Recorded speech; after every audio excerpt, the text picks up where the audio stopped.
Assalamualaikum warahmatullahi wabarakatuh. Ila hadrati Nabil Mustafa Rasulullah sallallahu alaihi wasallam wa alihi minal anbiya wal mursalin wal awliya wasyuhada wasyolihin wal malaikatil muqarrabin, khususan masyaallah pandang kita Syekh Barang Syekh Muhyiddin Ibn Arabi wa khususan Laumul Fatihah. A'udzu billahi minasyaitonir rajim. Bismillahirrahmanirrahim. Alhamdulillahirabbil alamin arrahmanir rahim maliki yaumiddin. Iyyaka na'budu wa iyyaka nasta'in ihdinas siratal mustaqim. Shiratal ladzina an'amta 'alaihim ghairil maghdubi 'alaihim waladdallin. Bismillahirrahmanirrahim. Subhanaka la ilma lana illa ma 'allamtana innaka antal alimul hakim. La haula wa la quwata illa billahil aliyyil azim. Rabbi shrah li sadri wa yassir li amri wahlul 'uqdatam min lisani yafqahu qawli. Amin ya rabbal alamin. Qala musannif rahimakumullah wa nafa'ana bihi wa bi ulumihi fid dharain amin ya rabbal alamin. Pagi ini kita melanjutkan kajian kitab Al-Futuhat Al-Makkiyah. Masih pada Muqaddimatul Kitab, sudah sampai pada Tatimah ya, halaman 59 ya. Tatimmatun itu artinya pelengkap ya. Summa narji'u ya. Summa narji'u, kemudian kami kembali ilas sababi, kepada sebab alladzi li ajlihi, yang karenanya manakna kami mencegah ya, al muta'ahiba, kepada orang yang telah siap, li tajallil haqqi, untuk menerima tajalli al haq, ila qalbihi ya, ke dalam hatinya. Apa yang dilarang? Minan nadhuri, dari nadhur, yaitu melakukan analisa, fi sihhatil aqaidi, dari aspek ya, kebenaran akidah, min jihati ilmil kalami, dari sisi ilmu kalam. Ini sangat menarik sekali ini penjelasan Ibnu Arabi bahwa bagi orang yang ingin memperoleh anugerah ya, tajalli al-haq di dalam hatinya. Nah, di sini Syekh Ibnu Arabi menggunakan kata al-muta'ahib, orang yang sudah siap membersihkan batiniahnya. Ini namanya al-muta'ahib ya. Kalau yang belum siap ya minggir dulu ya. Jadi ini sudah mulai agak serius ya. Maka disebut al-muta'ahib itu orang yang sudah siap-siap ya, memperbaiki aspek lahir dan batinnya. Nah, di sini Ibnu Arabi lebih fokus ya, siap untuk apa gitu, yaitu siap untuk menerima litajalli al-haq ya. Tajalli al-haq ya, tajalli itu ya kenyataan ya, al-haq ya, ini menggunakan kata al-haq ini ya, memiliki makna yang tersendiri. Jadi Ibnu Arabi harus dipahami, beliau menggunakan kata Allah dan al-haq ya, itu memiliki makna yang berbeda. Nah, ini harus para pengkaji tasawuf Ibnu Arabi harus paham, atau para pengkaji ilmu hakikat harus paham ya. Kata Allah itu ya dipahami sebagai nama dari zat wajibul wujud. Ya, zat wajibul wujud ini yang bersifat tanzih. Ya. Nah, kalau bersifat tanzih ya tidak boleh dipahami tasbih. Itu. Nah, ini yang harus dipahami, bahwa Ibnu Arabi itu selalu menekankan pentingnya tanzih atas sifat-sifat Allah ya. Maka kalau ada orang ngaku pengikut Ibnu Arabi terus pemahamannya panteistik gitu ya, panteistik itu ya alam adalah Allah, Allah adalah alam, ini panteistik, ini tidak sesuai dengan ajaran Ibnu Arabi. Ibnu Arabi tetap menjaga tanzih. Maka ketika nama Allah disebut atau digunakan ya, karena Allah itu nama bagi zat wajibul wujud. Nah, zat wajibul wujud ini harus diposisikan tanzih karena maha suci. Allah yang maha qad ya kidam baqo mukhalafatul lil hawadisi qiyamu bi nafsihi wahdaniyah, itu. Ini sifat-sifat yang khusus milik Allah. Itu maka jangan sampai hamba kemudian menisbatkan dirinya sebagai Allah. Lah ini yang penafsiran seperti ini, panteistik ini sering dinisbatkan kepada Ibnu Arabi. Itu ya, ini pentingnya kenapa kita harus mengakses kitab Al-Futuhat Al-Makiyah ini ya, supaya kita mendapatkan pemahaman yang utuh dari ajaran Ibnu Arabi. Sebab kalau hanya baca buku komentator ya dari orang-orang baik pro maupun kontra gitu, apalagi yang pro tapi tidak mengakses sumber otoritatif ya, sumber primernya ya, tidak akan menemukan ajaran Ibnu Arabi yang sesungguhnya itu. Sedangkan yang kontra itu ya dari kelompok mulai Ibnu Taimiyah dan pengikut-pengikutnya, followernya ya. Followernya itu ya termasuk ya kelompok-kelompok tekstual yang saat ini sedang ya banyak berkembang ya, itu termasuk yang kelompok yang kontra terhadap ajaran Ibnu Arabi ya.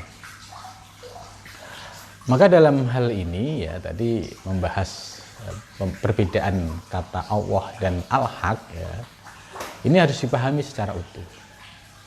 Kalau Allah tadi ya itu sering digunakan sebagai ya, nama dari zat wajibul wujud yang bersifat tanzih itu. Sedangkan al-haq ini digunakan untuk nama dari ya istilahnya ciptaan atau wujud yang diadakan, yang diciptakan oleh Allah. Itu menggunakan kata al-haq. Ya. Kalau kita lihat alam semesta ini ya, itu ya boleh istilahnya menggunakan kata al-haq ya, karena dia ya wujud yang diadakan, yang dizohirkan oleh Allah. Lah tajalli al-haq ini maksudnya adalah kenyataan atau penampakan al-haq, gitu. Jadi al-haq ini istilahnya sinonim atau nama lain ya dari wujud yang diadakan oleh Allah Subhanahu wa taala. Lah, al-haq ini bukan Allah, tapi al-haq ini adalah ciptaan Allah. Itu. Perumpamaan lain untuk membedakan kata Allah dan al-haq itu kalau kita gambarkan begini. Wujud matahari dan sinarnya. Matahari sebagai sumber cahaya itu kalau kita ilustrasikan ya, ini hanya ilustrasi mendekatkan paham kita supaya akal kita itu bisa menerima ya. Matahari itu sebagai sumber cahaya, tapi bias cahaya yang menerangi bumi ini disebut ya cahaya matahari. Lah, cahaya matahari ini dengan kata lain itu sebagai al-haq. Al-haq, cahaya matahari bukanlah matahari. Gitu. Al-haq bukanlah Allah, tapi dia sebagai tajallinya. Gitu. Nah, dari sini kita dapat pemahaman ya kenapa Ibnu Arabi menggunakan istilah tajallil haq ya, itu maksudnya seperti itu ya. Perumpamaan sederhana tadi antara matahari sebagai sumber cahaya, kemudian ada bias cahaya yang menerangi ya, alam dunia atau bumi ini, maka bias cahaya itu disebut al-haq ya, sedangkan sumber cahaya itu dengan nama ismudat, yaitu zat yang wajibul wujud. Saya kira ini jelas dan gamblang perbedaannya. Kemudian Syekh Fatullah Al-Burhanpuri ya, menggunakan istilah duhurul haq ya. Di kitab At-Tuhfah Al-Mursalah Syekh Fatullah Al-Burhanpuri ini menggunakan istilah duhurul haq. Duhur dan tajalli sama. Ibnu Arabi juga kadang menggunakan kata duhur, kadang menggunakan kata madhar. Sebab ajaran dari Syekh Fatullah Al-Burhanpuri itu juga merujuk kepada ajaran Ibnu Arabi ya, sebagai rujukan utama. Itu. Lah, berkaitan dengan tajalli al-haq ila qalbihi ya, ini supaya dipahami, Ibnu Arabi menjelaskan litajallil al-haq ila qalbihi, yaitu kepada hatinya seorang salik ya, seorang al-muta'ahib. Al-muta'ahib itu orang yang sudah siap ya, lahir batin untuk menerima pencerahan rohani, itu al-muta'ahid ya. Bagi orang yang sedang menuju Allah itu, atau disebut para salik ya, salik al-muhakkik, salik yang sedang berproses belajar ilmu hakikat itu ya. Ini tajalli al-haq ini ya ternyata ya ada di dalam hati gitu. Ila qalbi, ada di dalam hati. Maka di sini Ibnu Arabi memberikan panduan ya, panduan bagi para salik. Kalau Anda seorang muta'ahib atau seorang salik ya, yang ingin memperoleh tajalli al-haq ya, di dalam hati, ini yang paling penting yang harus kalian perhatikan adalah kalian jangan melibatkan diri ya, dalam perdebatan soal akidah ya, para ilmu kalam. Jangan terlalu fanatik, apalagi fanatiknya yang membabi buta. Ini saran utama yang disampaikan oleh Ibnu Arabi. Jadi manakna al-mutahib litajil haq ila qalbi minan nadhur fi sihhatil. Kalau hanya sekedar belajar untuk memahami peta pemikiran, nggak ada masalah. Tapi kalau sudah fanatisme ya yang berlebihan, itu nanti akan menolak ketika anugerah tajalli al-haq ini datang. Karena apa? Sudah dikunci dengan fanatisme.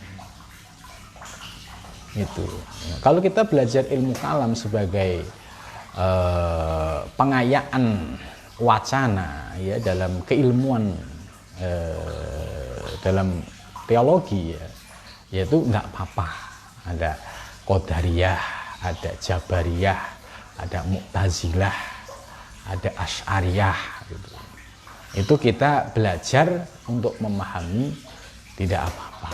Tapi di sini yang tidak diperkenankan itu yaitu terlibat secara berlebihan sehingga muncul fanatisme.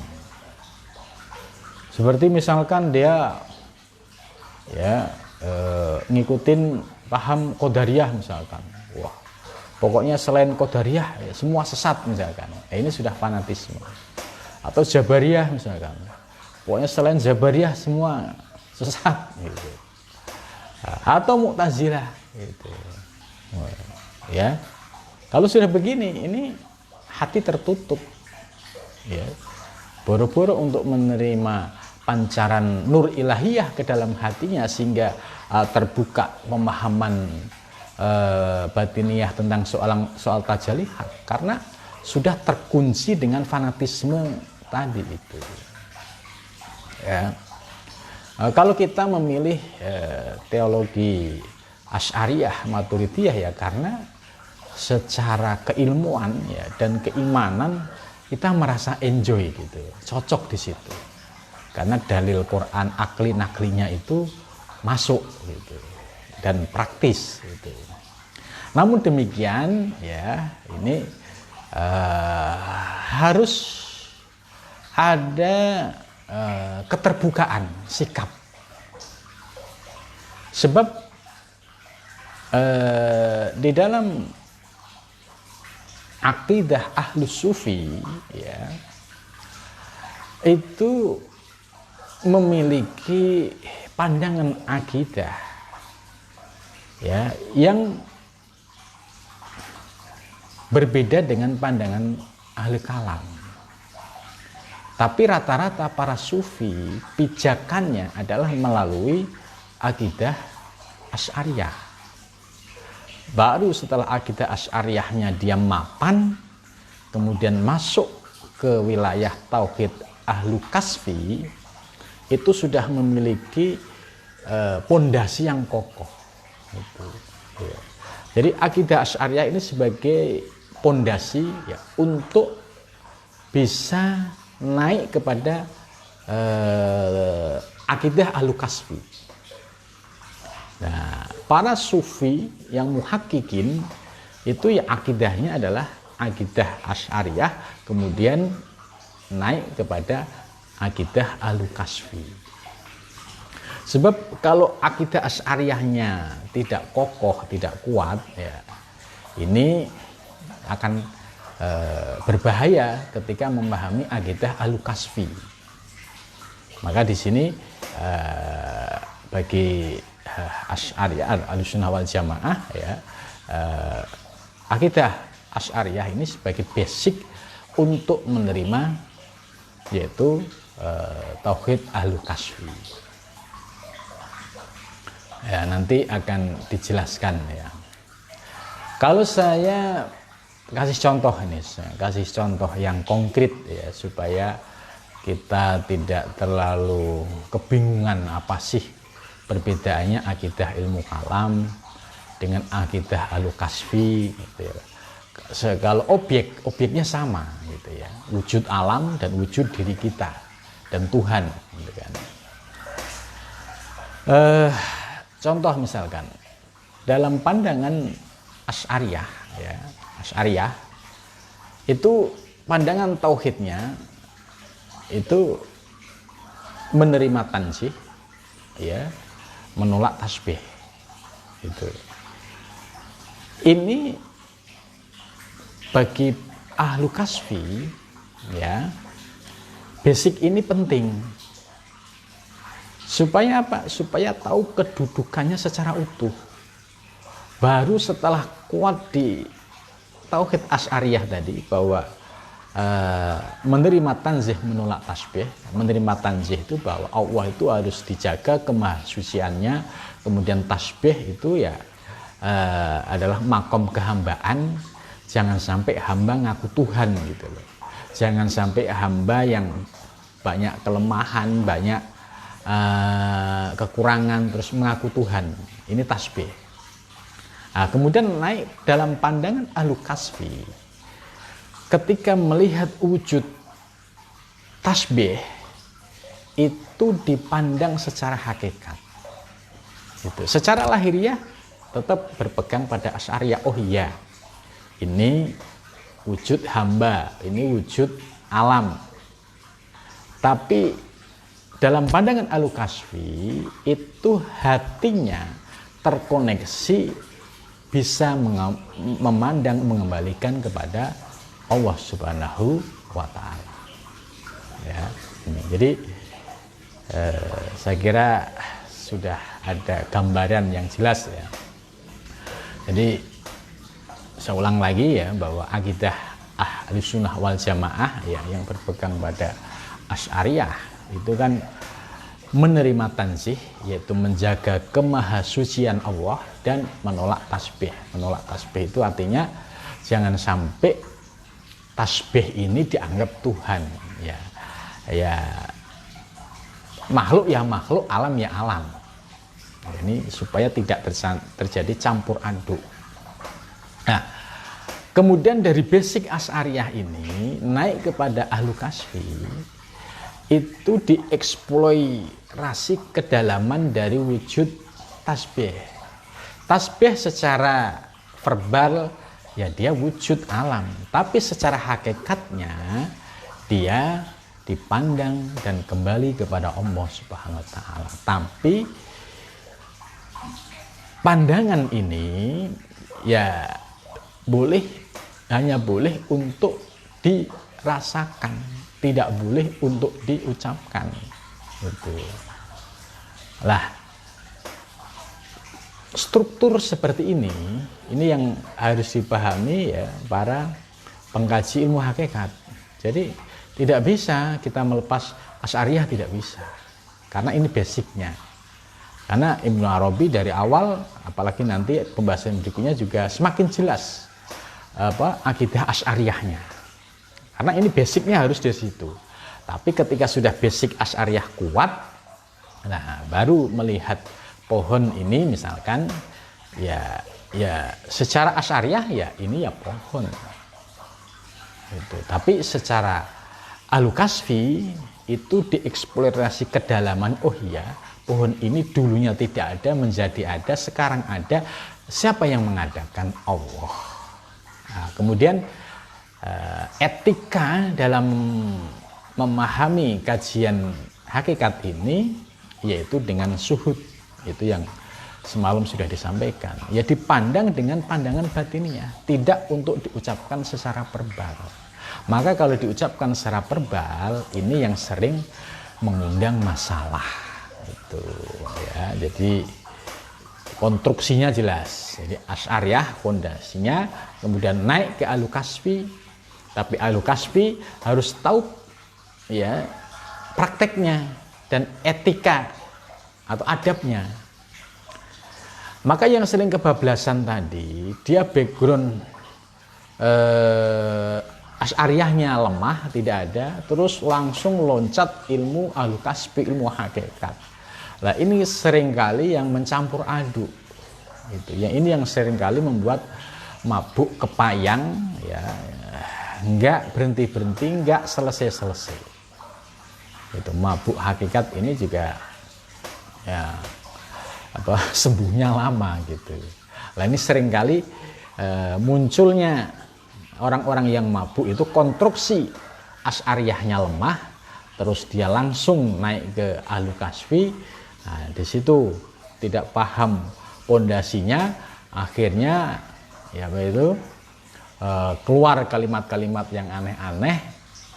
Nah ini sesungguhnya tidak demikian ajaran Ibnu Arabi dan juga para sufi-sufi yang lain.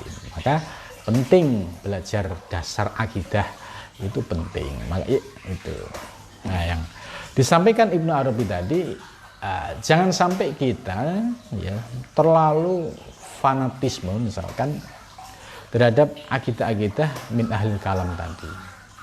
Ya, tapi kalau kita sudah ada kecocokan chemistry dengan Asy'ariyah, ya oke, nggak ada masalah, karena ini dengan akidah Ahlul Kasfi itu sangat connect, ya, sangat nyambung. Kalau dihadap akidah Ahlul Kasfi dihadapkan dengan Jabariyah misalkan, ini kontra. Dengan Jabariyah kontra. Jabariyah dia fanatis, nggak mau usaha ikhtiar. Kemudian dengan Qadariyah dia merasa punya kemampuan menghilangkan Allah. Mu'tazilah dia menuhankan akalnya gitu. Jadi yang pas sebagai pijakannya ini adalah Asy'ariyah ya. Itu. Maka kalau orang yang punya latar belakang ya Jabariyah, Qadariyah, kemudian Mu'tazilah, ini connectingnya terhadap Ahlu Kasfi ini ya agak repot gitu, kecuali dia harus mau melepas itu semua. Nah, di sini Ibnu Arabi menjelaskan lepaslah itu semua gitu loh. Jangan sampai muncul fanatisme apalagi tadi seperti itu karena itu mengunci, sulit untuk bisa menerima pencerahan dari kajian-kajian Tajalli al-Haq itu.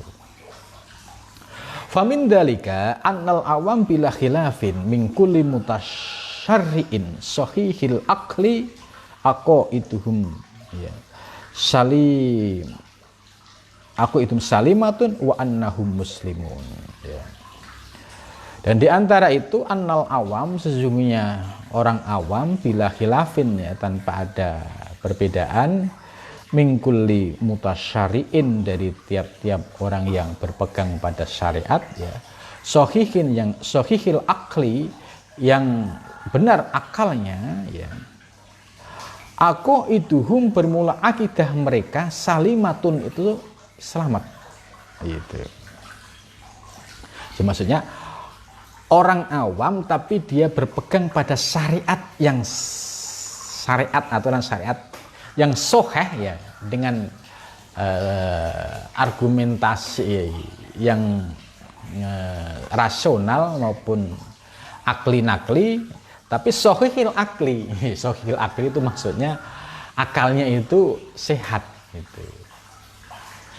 Maka aku iduhum akidah mereka itu salimatun, akidahnya selamat. Jadi kalau menurut saya bahasa ini ya terselip makna bahwa di antara akidah-akidah ilmu kalam itu yang lebih mendekati penjelasan Ibnu Arabi ini ya akidah Asy'ariyah gitu. Aqaiduhum salimatun wa annahum muslimun, dan sesungguhnya mereka adalah orang-orang muslim. Ma'annahum, serta sesungguhnya mereka lam yutali'u, mereka tidak melihat syai'an sesuatu min ilmil kalami dari ilmu kalam, wala arafu, dan mereka tidak mengetahui madhahibal husumi ya madhab-madhab ya konflik atau permusuhan antar madhab. Jadi maksudnya tidak sampai fanatisme yang berbuta, gitu ya. Gitu. Kalau fanatisme berbuta itu ya sulit untuk menerima kebenaran. Ya. Bal abqahum, bahkan abqahum mengekalkan hum kepada mereka siapa Allah Ta'ala Maha Tinggi ala sihhatil fitrati, atas sihkahnya ya. Fitrah wahwa al ilmu, yaitu ilmu biwujudillah, dengan wujud Allah ini. Nah, ini maksudnya bahwa setiap individu manusia ya Kalau dalam tafsir surat Al-A'raf 172 itu kan bahwa semua anak cucu Adam itu ya ruhnya sudah ma'rifah, mengenal Allah. Nah, di sini Ibnu Arabi menjelaskan ya bahwa setiap individu itu memiliki fitrah yang sahih, yang benar ya di dalam dirinya. Jadi maksudnya setiap individu itu memiliki fitrah tauhid. Fitrah tauhid yang seperti apa? Wa huwa al-ilmu biwujudillah, yaitu pengetahuan tentang wujud Allah. Ya. Jadi penjelasan Ibnu Arabi ini sejalan dengan ayat ya. Alastu birabbikum qalu bala syahidna. Jadi artinya setiap individu manusia ya ruhnya itu ya sudah mengenal Allah ketika di alam arwah. Maka ketika dia di dunia ya, walaupun dia itu memiliki mengikuti beragam iktikad, ilmu kalam atau teologi, tapi ada yang paling mendasar kefitrohannya ya. Kefitrohan yang dibawa itu ya al-ilmu biwujudillah, ilmu tentang pengenalan wujud Allah. Maka sesungguhnya siapapun ya, karena dia punya fitrah tauhid itu, maka sesungguhnya mereka bisa menerima tentang ajaran-ajaran hakikat kalau hatinya terbuka, tidak tertutupi oleh hijab itu. Ya, maka jelas ya bahwa setiap individu memiliki fitrah tauhid ya, karena fitrah tauhid ini ya sudah menjadi bekal ketika dia di alam arwah. Maka ketika turun di muka bumi ini, fitrah tauhid itu tetap ada pada setiap individu. Nah, fitrah tauhid apa? Wa huwa al ilmu biwujudillah ya, ilmu tentang wujud Allah. Nah, ilmu biwujudillah ini ya, inilah yang disebut istilahnya ya ajaran hakikat gitu kan. Kemudian istilah yang muncul untuk nama lain dari ilmu biwujudillah ini ada ittihad, hulul ya. Hanya saja ittihad hulul ini ya dikritik oleh para sufi. Secara istilah ini problem, ada kontradiksi secara istilah ya, tapi secara zauq ya tidak ada masalah. Begitu juga wahdatul wujud yang dinisbatkan kepada Ibnu Arabi. Ternyata Ibnu Arabi tidak pernah menyampaikan istilah atau menggunakan istilah wahdatul wujud. Itu istilah itu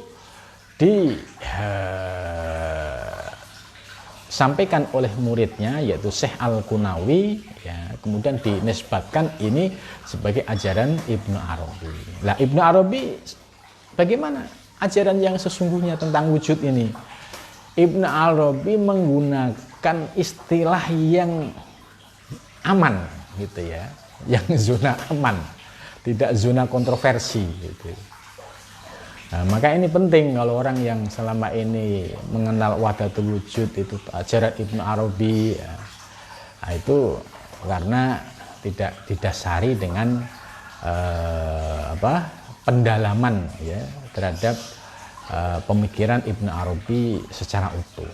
Nah, jadi wahdatul wujud itu sesungguhnya istilah yang dibuat oleh Al-Qunawi, yaitu muridnya Ibnu Arabi, kemudian dinisbatkan kepada Ibnu Arabi. Nah, Ibnu Arabi dalam kitab Al-Futuhat Al-Makiyah ya, ini saya cek, saya teliti, beliau menggunakan istilah yang aman seperti istilah tauhidul wujud, yaitu keesaan wujud.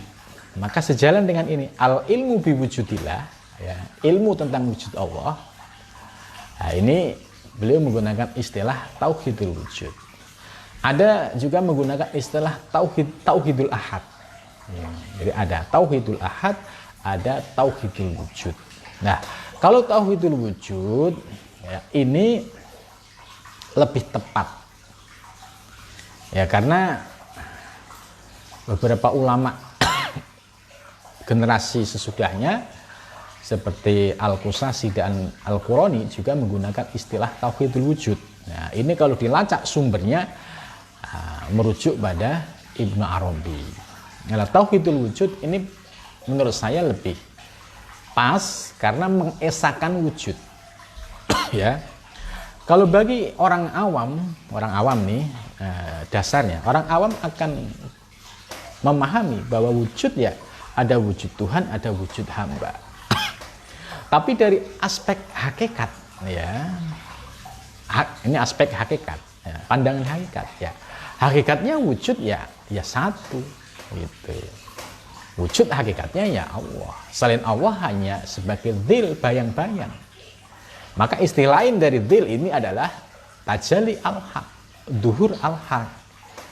Itu, ya, ini harus dipisah dari pandangan orang awam yang masih terhijab melihat wujud itu masih wujud Tuhan, wujud hamba, gitu. Tapi bagi ahlu kasfi atau muhakkikin, ahli hakikat, ya yang dipandang adalah ya Allah Subhanahu wa taala, sedangkan wujudnya ini sebagai duhurul haq atau tajalli al haq. Gitu. Maka dengan demikian para muhakkikin itu senantiasa bisa memandang wujud di alam semesta ya dengan mengembalikan kepada Allah Subhanahu wa taala. Nah, untuk bisa memahami ilmu biwujudillah ini, ini Imam Ibnu Arabi sangat jelas. Untuk bisa memahami ilmu tentang wujudillah ini, bagaimana caranya? Bitalqinil walid, yaitu dengan talqin, ya, orang tua, al-walid, ya. Al-walid itu sebagai istilah yang hubungan anak bapak itu memiliki kedekatan, gitu ya. Bitalqinil walid, dengan bimbingan seorang walid, orang tua, ya, orang tua yaitu orang tua rohani yang sudah diberikan anugerah memahami ya konsep keilmuan dan merasakan secara zuk, ya, kemudian bisa menyampaikan ya secara tepat, ya, mulai dari teori sampai praktek, ya, ini termasuk masuk dalam kriteria bitalqinil walid, ya, dia adalah ya orang tua, gitu. Jadi orang tua ya secara keilmuan karena dia sudah diberikan anugerah paham teorinya, artinya sudah kefutuh, gitu. Kalau bahasa pesantren itu sudah kefutuh ilmunya, ya, sehingga tahu batasan-batasannya, mana yang diperbolehkan, mana dan tidak, dan bagaimana praktek teknisnya, ya, supaya tidak terjadi penyimpangan. Nah, kalau ada orang yang memiliki kriteria ini termasuk bitalqinil walid al-mutasyarri, yang senantiasa berpegang pada aturan syariat, ya. Jadi ini ada penegasan, ya, sifat dari al-walid, ya, orang yang boleh menyampaikan ajaran tentang wujudillah tadi, yaitu al-walid dengan ciri-ciri al-mutasyarri, yaitu yang berpegang pada syariat, ya, agama Islam, baik syariat zahir maupun syariat batin. Gitu. Bagaimana kalau ada al-walid tapi dia tidak menjalankan syariat? Ya berarti ini sudah keluar dari penjelasan Ibnu Arabi gitu. Jadi ada orang yang bisa menjelaskan, tapi praktek syariatnya nggak jalan gitu. Misalkan ada orang yang ahli dalam menyampaikan ilmu hakikat, tapi syariat Nabi besar Muhammad SAW diabaikan. Sholat 5 waktu diabaikan, ya. Perintah-perintah Allah diabaikan, larangannya diabaikan. Ini bukan termasuk kriteria al-mutasyari. Nah ini yang harus dipahami. Kalau kita menjadi followernya Ibnu Arabi, ya, kalau belajar ilmu sesuai tuntunan Ibnu Arabi, ya carilah al-walid al-mutasyari yang disiplin syariat, ya. Nah, dalam di sini syariat bukan aspek fikih tok, ya, tapi syariat yang bermakna kafah lahir dan batin gitu.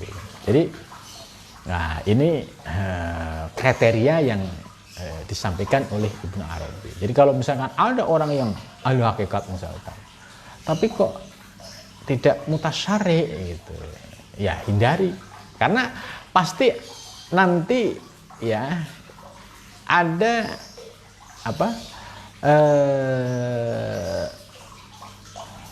akan terjadi penyimpangan gitu ya. Pasti kalau tidak mutasyari ya itu pasti, walaupun di awal itu bagus, tapi kedepannya pasti nanti akan terjadi mulai bergeser ya, dari on the track, jalan yang sudah dibuat oleh para ulama muhakkikin gitu. Maka di sini Ibnu Arabi menggunakan al-walid al-mutasyari, ini saya kira ya cukup jelas gitu. Ya. Ulama-ulama ahli thariqat, ulama-ulama ahli hakikat, ya itu biasanya ya ulama-ulama yang sudah istiqomah ya dalam syariatnya dan juga istiqomah dalam thariqahnya.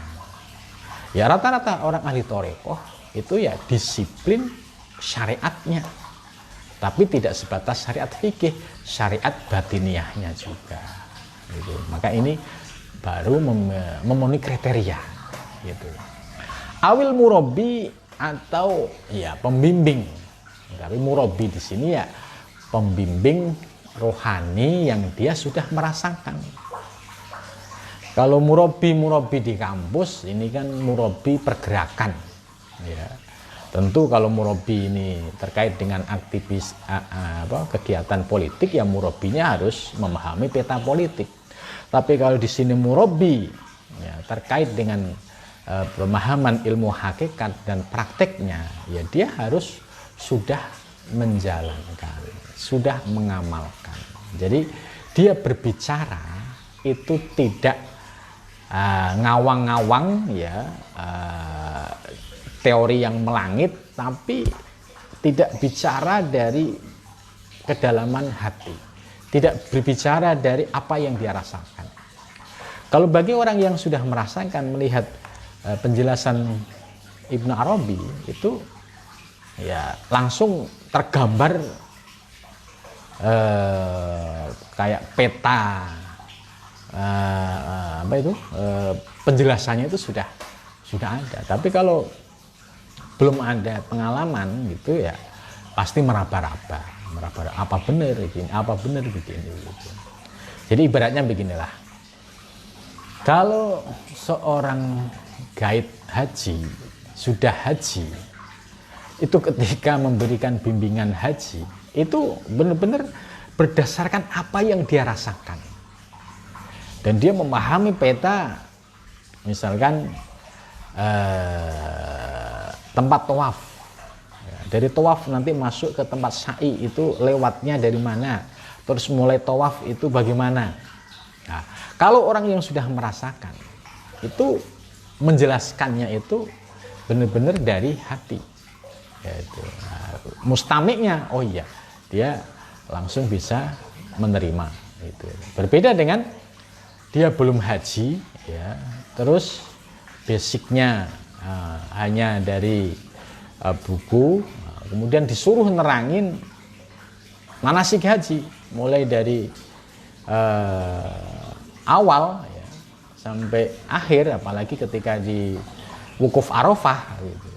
Tidak ngerti ilustrasi lapangannya wukuf Arafah itu seperti apa, nanti dari Arafah ke Musdalifah ke Mina seperti apa, dari Mina nanti terus lempar jumroh itu seperti apa gitu. Nah, kalau orang yang sudah pernah haji tentu bisa menjelaskan secara detail dan tahu ya lewat mana yang lebih aman, mana yang tidak gitu. Jadi ini ibaratnya kalau berkaitan dengan ilmu tentang biwujudilah ini, yang masuk al-walid al-mutasyari adalah orang yang sudah merasakan pengalaman dan sudah memiliki pemahaman yang utuh. Itulah yang disebut al-walid al-mutasyri' awil murabbi. Nah, kalau misalkan dia nggak pernah, dia biasa guide ke tempat wisata terus jalanin manasik, ya pasti ya tidak connect gitu. Sama murabbi di kampus suruh jelasin ilmu hakikat, ya judek gitu kan. Ya saya punya murabbi di kampus gitu kan. Istilah pergerakan di kampus itu kan ada istilah murabbi. Itu hanya istilahnya, tapi yang dimaksud murabbi dalam kitabnya Ibnu Arabi adalah murabbi yang orang yang sudah memiliki pengalaman ya spiritual rohani. Jangan sampai ketika ada kata al-murabbi, wah saya juga murabbi di kampus gitu kan. Tapi yang disampaikan kan soal gerakan, soal aspek politik gitu. Nah, ini tidak, ini adalah aspek spiritual. Wa annahum, dan sesungguhnya mereka min ma'rifatil haqqi, ya, sesungguhnya mereka adalah termasuk orang-orang yang mengenal al-haq. Jadi mengenal al-haq itu ya tadi hakikat antara matahari sebagai sumber cahaya dengan bias cahaya yang menaringi bumi itu sudah paham secara tahqiq. Nah, itu disebut menggunakan ma'rifatul haq. Jadi dia sudah ma'rifatul haq itu secara ilmu yakin, ya ainul yakin sampai hakul yakin. Itu. Maka sudah bisa ketika di sini menggunakan ma'rifatul haq, kok kenapa enggak ma'rifatullah ya? Ya ini sudah paham arah yang dimaksud oleh Ibnu Arabi, ma'rifatul haq subhanahu wa ta'ala. Wa tanzihihi, ya. Watanzihi, nah ini yang harus dipahami lagi, dan harus mengerti tanzihnya Allah itu.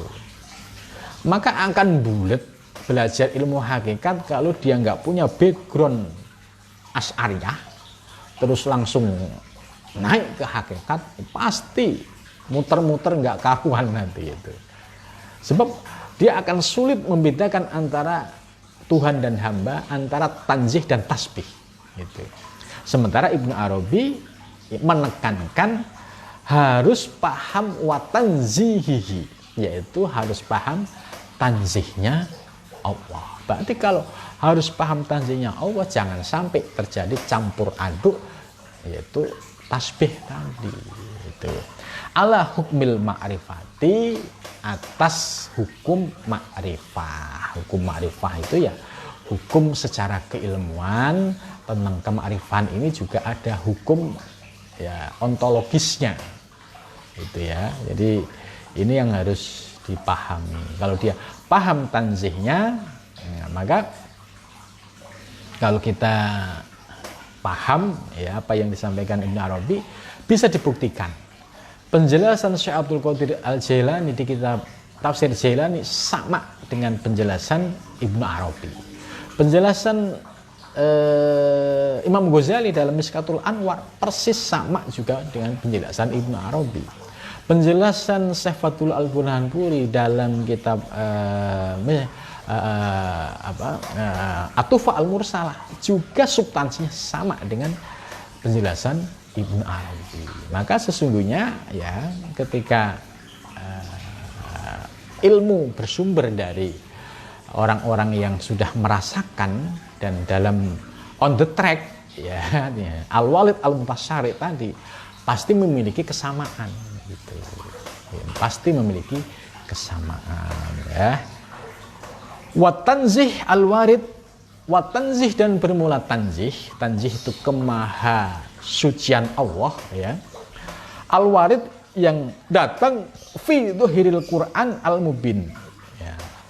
Jadi tanzih ini sudah jelas ayatnya ya, dan sudah gamblang ya, sumbernya adalah dari teks Al-Quran al-mubin ya, seperti ayat laisa kamislihi syai'un. Nah, ini jelas ayat ini mengokohkan tentang sifat tanzihnya Allah. Terus surat Al-Ikhlas, bismillahirrahmanirrahim, qul huwallahu ahad allahus samad lam yalid walam yulad walam yakul lahu kufuwan ahad. Ini juga menegaskan sifat tanzihnya Allah. Allah tidak lam yalid, tidak melahirkan, walam yulad, tidak melahirkan, walam yakul lahu, dan tidak ada sesuatu yang menyerupai Allah.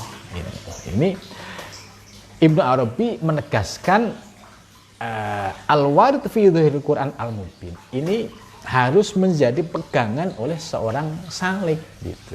Maka kalau saliknya itu tahapan keilmuannya itu runtut, ya pasti akan menemukan pemahaman dan praktek yang lurus dan benar gitu. Tapi kalau dia loncat terus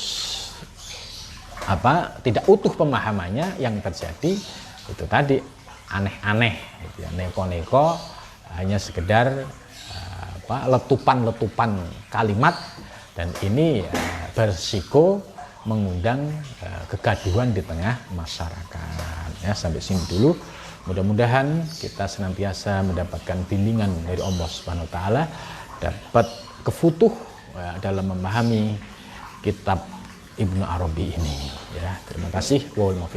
Assalamualaikum warahmatullahi wabarakatuh.